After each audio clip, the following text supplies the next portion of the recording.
हजारो रोजगार ह्या आपल्या भागातला मिळेल. पाटण्या आधार कंपनी येतात, स्थानिकांना रोजगार दिला जातो.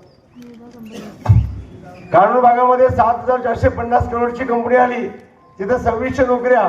तर ह्या इकडच्या नोकऱ्या अजून निघले नाही. 10,000 येतील, 20,000 येतील माहित नाही. आणि ते झाल्यानंतर गोवाडमध्ये भागामध्ये बालेवाडी नंतर आपला बालेवाडी नंतर क्रीडा संकुल, त्यामध्ये कबड्डीपट्टू, कुस्तीपट्टू, कबड्डीपट्टू सगळेच क्रीडा केंद्रामध्ये स्विमिंग, शूटिंग, फुटबॉल,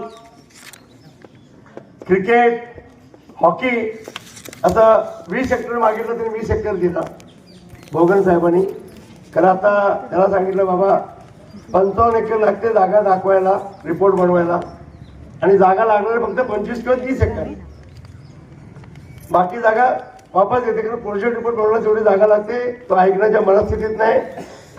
आता मला असं वाटतं हा निर्णय जनता 7 तारखेला मतदानच्या भूमिकेतून देईल आणि 9 तारखेला त्याचा पण रिझल्ट लागेल आणि त्या क्रीडा संकुलचा पण रिझल्ट लागेल अशी आशा आहे. आज तिन्ही जर जागा नाही झाली तर आपल्याला ते रिझल्ट नाही लागला तर आपल्याला ते नाकारता येईल किंवा परत पुन्हा फिरायसाठी पर्याय नाही. ते झाल्यानंतर आपल्या ज्या सैनिक बांधवांना आपण शब्द दिला होता, सैनिक भवन आणि सैनिक भवन एसटी भागात आपण हे करतोय. हे असे विषय. आपल्याला एक सांगा, हेरे सर्जमचे प्रश्न आपल्या गावात किती आहेत? हात वरती करून सांगा. हेरे सर्जम वर्ग 2 एकटाच आहेस? 2 3 4 5 6 7 बाबांनो, जे 4200 दिले ते माझ्या स्वामीपत्याने पैसे भरले. ह्याच्यात कधी जीवनात झालं नसतं. त्या जागेचे पेपरच नाहीत, जमिनी तुझ्या नावावर आहेत. तुम्ही कसताय, तुम्ही पिकवताय, खाताय.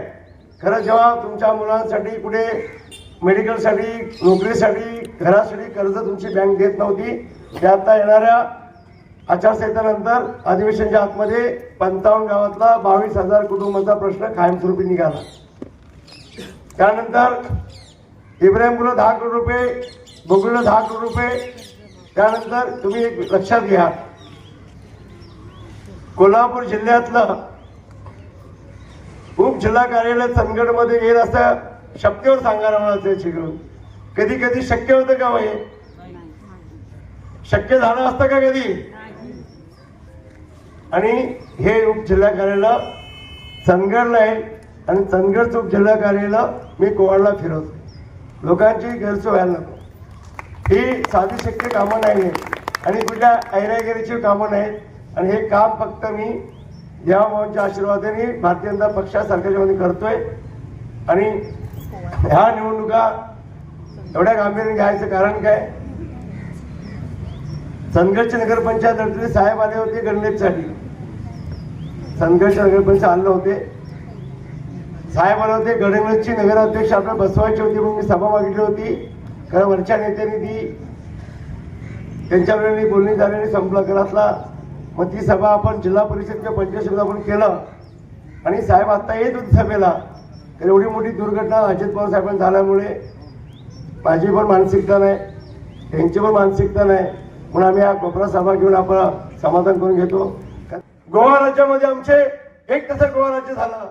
साहेब रस्ता आमच्या चंदगडमधून घ्या आणि हा घेतल्यानंतर जो शाश्वत विकास आपण लोकांना दाखवलाय, ती आशा दाखवले साहेब पूर्ण होईल, हा रस्ता घ्या. मग साहेबांनी अधिकाऱ्यांना बोललो, अधिकारी तयार नव्हते. अधिकारी सांगितलं घाट खराब होतील, निसर्ग खराब होईल.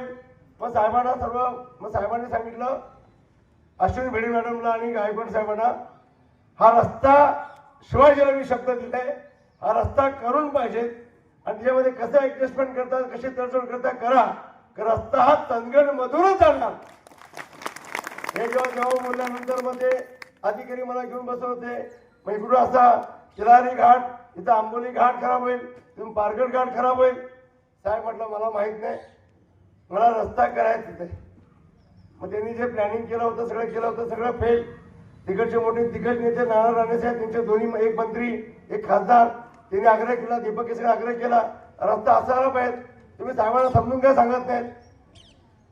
मी म्हटलं मी साहेबांनी शब्द दिलाय आणि मी लोकांना शब्द दिलेत की बाबा रस्ता आपल्याला हा इथूनच झाला. मग तेवढ्यासाठी धावत धावत आलो, अधिवेशन सोडलं, साहेबांची परवानगी नाही घेतली आणि मोर्चा काढला. एका दिवसात मोर्चाला सगळ्या चंदगड आझादगडच्या लोकांनी साथ दिली, सोबत राहिले आणि पावसात भिजून मोर्चा काढला. 30,000 कोटीचा निधी आज चंदगडमधून या विकासची गंगा सुरू झाली.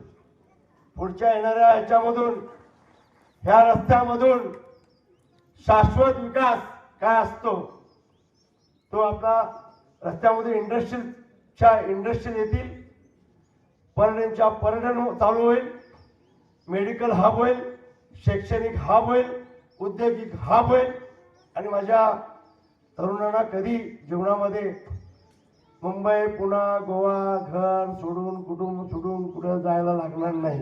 हे तुम्हाला 100% वर्षात, एकाच वर्षामध्ये, या वर्षात चालू होईल, एक दिवसात पूर्ण होईल. 2.5-3 वर्ष लागतात.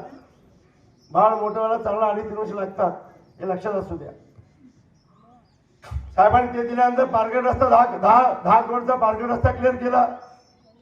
कोलिक मावलंगेपासून दुडिया मतदारसंघातून तो रस्ता 21 करोडचा मंजूर केलं. पत्र माझं आहे. बोंबलून सांगत होतो अधिवेशनला की तो रस्त्याला बघा. मी शिवला सांगत होतो हे कोलिकगाव बघा, कलेक्टरला सांगितलं कोलिकगाव बघा, नगरगाव बघा, 16 धनगरवाडे बघा, आम्ही काय अवस्था जगतोय ते आणि काय परिस्थिती आहे ते. तो रस्ता मंजूर केला 21 करोडचा आणि नंतर तोच रस्ता चाललाय गोव्याला. गोव्याच्या मुख्यमंत्रीला भेटलो आणि सांगितलं तिने तिची गावं ते आम्ही जोडून घेतो. हाच रस्ता तो झाल्यानंतर हा 10 मीटरचा रस्ता, ह्या पुस्तकात गडकरी साहेबांचं पत्र आहे, वाचा. या अधिवेशनाला आचारसंहितेत तो रस्ता मोकळा होईल. म्हणजे कोलिक रस्ता झाला, पारगड रस्ता झाला, तिलारी रस्ता झाला, पाटणे रस्ता तोच काम सुरू झालं, संपत आलं. हा बेळगाव रस्ता झाला, आज गडकरी रस्ता सुरू झाला आणि राहिलेले आता तुमचे छोटे मोठे पाजन रस्ते, गावातले रस्ते, सभा मंडप, मंदिरच्या बाजूला ते सगळं शोभगृह ते सगळं होतील. ते 100% काम होणार. या महिन्यात सुरू होईल, पुढच्या महिन्यात, या महिन्यात नाही.